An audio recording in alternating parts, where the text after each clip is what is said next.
Esse sangue poderia ser meu, mas não é.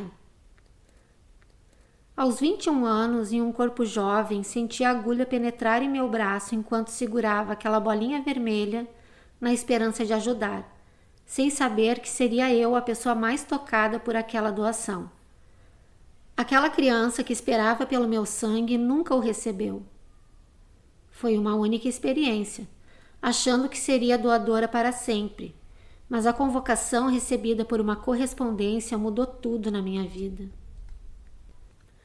Quando retornei ao hemocentro, soube o motivo. Houve alteração em um exame. Nesse momento eu pensei, pode ser anemia ou, quem sabe, até uma gravidez.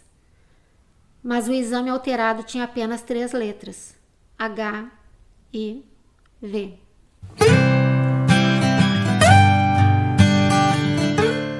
O meu chão se desfez, o coração parou, a respiração cessou, o choque tomou conta, o medo se alojou em mim e as lágrimas rolaram.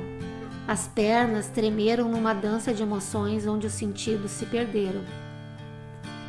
Então, gentilmente, o médico me disse que, conforme o cenário da época, tudo estava melhorando e que eu teria em média 7 anos, não de vida, mas de sobrevida.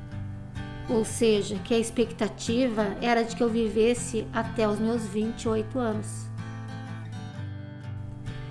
Entrei em luto. Todo mundo em algum momento da vida passou ou vai passar pelo luto. Mas o meu luto foi por mim mesma, porque eu tinha morrido naquele momento, próximo às 15 horas, em um dia de 1997. E sim, eu morri. Não me preveni, era tão simples usar o preservativo, mas eu não usei. Senti culpa e culpei também, mas depois entendi que a responsabilidade era de via dupla e isso de certa forma me aliviou. Nos dias de hoje a proteção está ao alcance de todos, ninguém mais precisa se expor ao risco de infecção. As opções são muitas e acessíveis. Além da camisinha, há o lubrificante e a PrEP, que é a profilaxia pré-exposição. Para situações de emergência existe a PEP, que é a profilaxia pós-exposição. A testagem e o tratamento são vitais e também são formas de prevenção, e o melhor de tudo isso está disponível de forma universal e gratuita pelo SUS, nas unidades básicas de saúde. Mesmo sendo também uma proteção, o medo tem o poder de nos travar de vez em quando. Quando o enfrentamos, como no diagnóstico de HIV, desafiador e perturbador, o melhor a fazer é buscar informações, conversar com pessoas e acompanhar fontes confiáveis. Eu não tinha com quem falar, não conhecia meus pares, não existiam redes sociais e nem WhatsApp. Minhas referências eram o meu médico e a Biblioteca Municipal de Porto Alegre. A internet era cara, ruim e com pouca informação. Para mim é fácil hoje dizer que converso de frente com meus medos, mas naquele momento não era assim. Eles me dominavam completamente. O medo de morrer, de viver, afinal, como seria essa vida? E o mais louco de tudo é que mesmo com todas as mudanças que o HIV me fez acreditar que eu viveria, na verdade a única que chegou foi a mudança interna.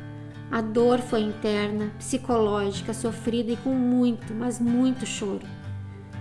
Minha saúde nunca mudou, eu nunca adoeci e o motivo é que apesar de eu viver com HIV, eu nunca tive AIDS. Isso mesmo, são coisas diferentes.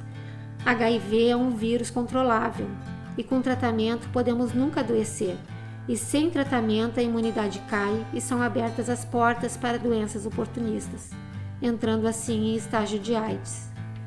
Mesmo assim, essa dor fez morada em mim por longos anos. E o que era aquela dor? De ficar doente? De morrer? Em parte sim, mas o pavor mesmo era do preconceito. Foi assustador e aterrorizante por um período, mas é libertador quando entendemos e tomamos conta dos nossos sentimentos. Só que antes disso, eu tive duas gravidezes. E o medo de que acontecesse a transmissão vertical, aquela onde o bebê pode ser infectado na gestação, no parto ou até mesmo na amamentação. Mas essas duas meninas, hoje mulheres, não vivem com HIV. Mas até ter esse resultado não era medo, era pavor. A minha cabeça não funcionava. Era diferente de hoje, em que tecnologias, acompanhamento e tratamento no pré-natal fazem a mamãe ficar indetectável e o bebê nasce saudável. E o que significa estar indetectável? Significa que com o tratamento a quantidade de vírus fica tão baixa que ele não circula mais no sangue. Que louco, né? E tem mais. Nessas condições, a chance de transmitir o vírus por qualquer via sexual é zero. Não há transmissão. Ficamos intransmissíveis. Quem diz isso são estudos globais que atingem os 5 continentes. Por esse motivo, a ciência afirma que a pessoa mais segura para se relacionar é aquela que tem o diagnóstico, faz o tratamento e acompanhamento, inclusive de outras ISTs com exames semestrais. Então não te assusta se alguém te contar que vive com HIV. Se ela ou ele contou, é porque está se cuidando. E ninguém tem obrigação de abrir a sua sorologia. Existem legislações que nos protegem. Em mais de 40 anos de epidemia, muita coisa mudou. Hoje, as pessoas que morrem de AIDS são aquelas que descobrem quando já estão muito doentes e aquelas que perdem a aderência ao tratamento por diversos motivos, entre eles o medo de que pessoas conhecidas e familiares descubram. Esse medo é um sintoma de uma doença muito mais grave e muito mais cruel que a AIDS, é o preconceito. Para que o preconceito ao menos diminua, é preciso, por favor, entender que as únicas maneiras de transmissão do HIV são através do sexo sem proteção, compartilhamento de seringas e pérfuro cortantes infectados e transmissão vertical. Qualquer coisa fora disso, qualquer mesmo, não transmite. Em Alvorada, no Rio Grande do Sul, a luta contra o HIV e AIDS é um delicado equilíbrio entre esperança e desafio. Parte da região metropolitana de Porto Alegre, a cidade enfrenta altas taxas de infecção, enquanto a Secretaria de Saúde implementa ações de prevenção e tratamento para mudar esse cenário. No entanto, o verdadeiro combate está em vencer o estigma e a discriminação que ainda persistem. Cada esforço de educação e sensibilização torna-se um farol de compreensão, iluminando o caminho para um futuro onde a coragem e a solidariedade definem a coletividade. Minha jornada, marcada por períodos de caminhadas e pausas, foi solitária, mesmo com alguns apoios ao longo do caminho. Consultas, exames e remédios eram enfrentados com coragem, uma coragem que só reconheci anos depois. Naquele tempo, me achava fraca. E encontrar alívio no ato de ler um livro, sentar e dedicar alguns momentos ao prazer da leitura, tornou-se uma janela para o descanso e o autoacolhimento. Ler é como acalentar a alma e a mente. Mesmo assim, ainda passo por períodos vagando pelos livros não lidos. A liberdade de viver, de pensar, de falar e de ser, a liberdade de sonhar e decidir, sempre tentando esquecer os julgamentos. Esses eu guardei e joguei a chave fora. O olhar para dentro só ocorre quando há movimento interno. Dúvidas, novidades e pensamentos, desde os mais ingênuos até os mais profundos. Não nasci pronta e não estou pronta. Há tanto a desbravar e construir dentro de mim. Expor minha sorologia me libertou de algo que eu nem sabia que precisava ser libertado. Aqui dentro apenas há movimento, desejos e inspirações.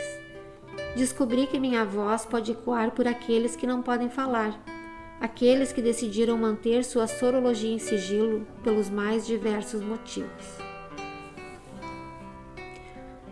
Pessoas que conheço, próximas ou não, me procuraram para contar que também vivem com HIV. Confiaram em mim. Antes disso eu não sabia e nem precisava saber.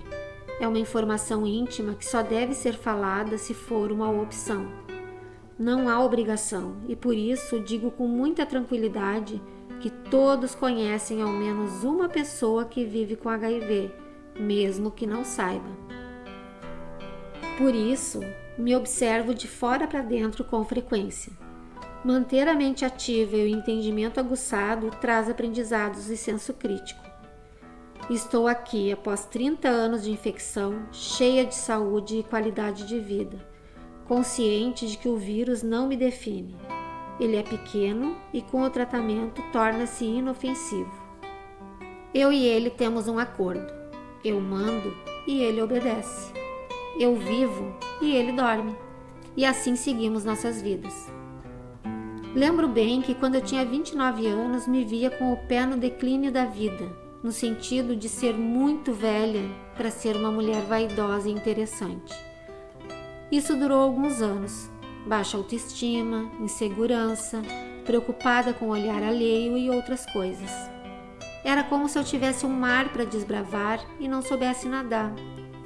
Mas o tempo é um amigo silencioso.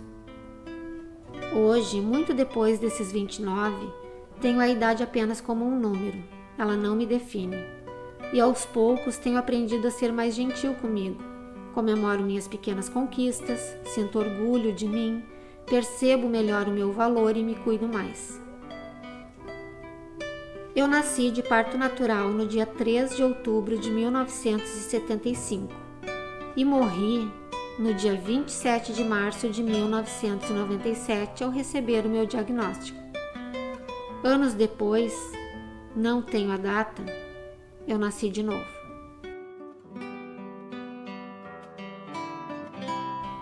A verdade é que eu não morri.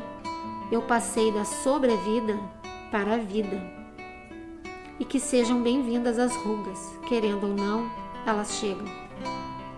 Melhor sermos amigas, e como dizia o meu pai, ninguém quer envelhecer, mas ninguém quer morrer jovem. A cura do HIV ainda é funcional e não total. Se dá pelo tratamento e pela fala. Falar numa sessão de terapia nos ajuda a escutar a nossa voz e o que é dito através dela. E também descobrimos o que fazer com essas palavras. Não é incomum nossas angústias passarem ou diminuírem nesse percurso. Temos a premissa de novela, com ares tão dramáticos, mas podemos ver que a vida não é assim. Precisamos de educação nas escolas, nos ambientes públicos, privados e empresas.